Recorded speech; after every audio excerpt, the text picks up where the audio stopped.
The purpose of this video is to talk about how you can add images to a document for Module 3. Lesson 1 covers images and hyperlinks, and then Lesson 2 adds more content.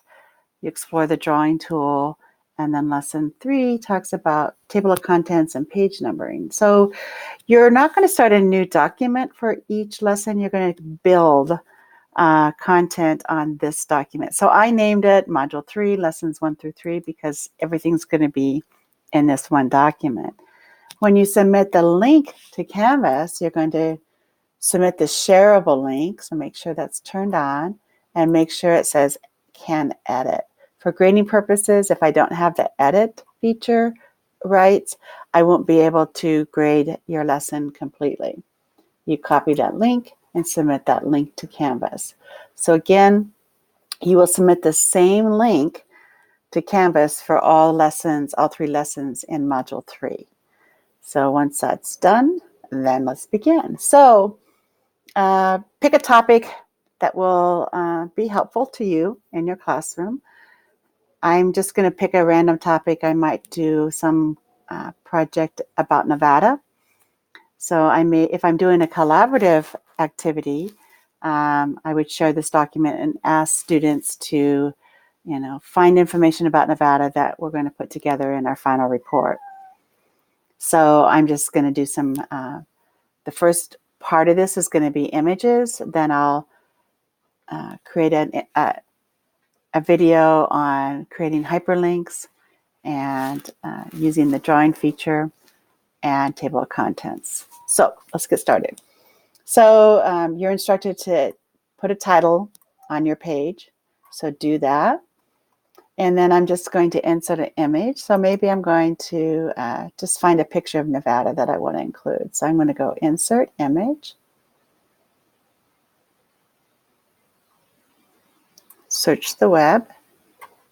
And I'm just going to, I've been searching for Nevada pictures. So I found one I kind of like. Okay. So I can resize by grabbing the image in the corners, and if I resize, it keeps the image proportional. If I use these little boxes on the side or the top and the bottom, it distorts the image. So be very careful about using those, especially if your image, the picture you bring in has people in it, because it will look very unprofessional. So I'm going to undo that. What I really wanted you to do was to create a brand new page. So let me go back and do that, page break. And I wanted you to title this images of whatever topic you're working on, whatever is appropriate for your document. So now go back to the insert, and you can see I can search the web, but I can also do these other things. So those of you that are more advanced, explore these options also, the upload from a computer and these others. Now maybe I want a map of Nevada.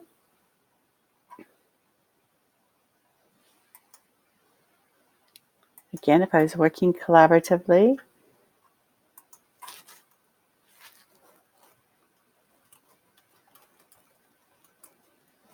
So that might be something that we would show the more global picture of where does Nevada fall in the United States. Maybe I want just a map that shows Nevada counties.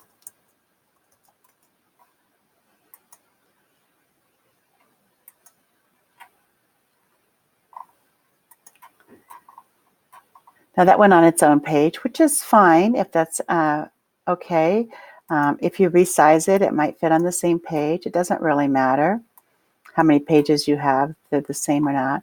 And this one too, again, to resize it.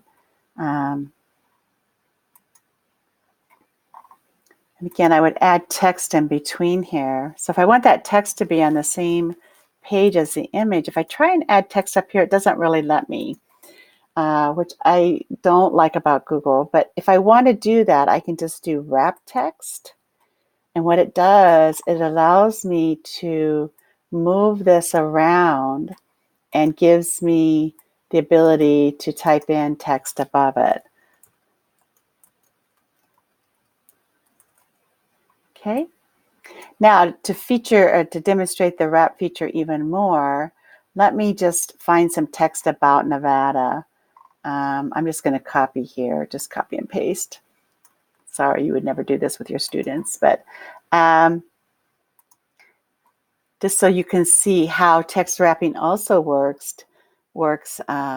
in a document.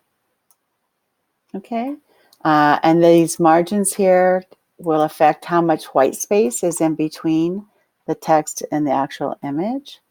So you can explore that also. So that's what wrapping text means. Okay. There's another feature that's kind of fun. If you see this little circle, if I grab that, click and drag, I can actually rotate my image. So I'm going to undo that.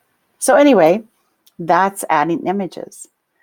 And it's just that simple. So please have images on a new page. You can add an image to your first page if you want to also. We do need multiple pages for this module so that we can demonstrate some of the page numbering features of Google Docs. So go ahead, and once you've added, you won't be submitting this yet until we've done the next lesson, which is on adding hyperlinks. So this is just part 1 of lesson 1.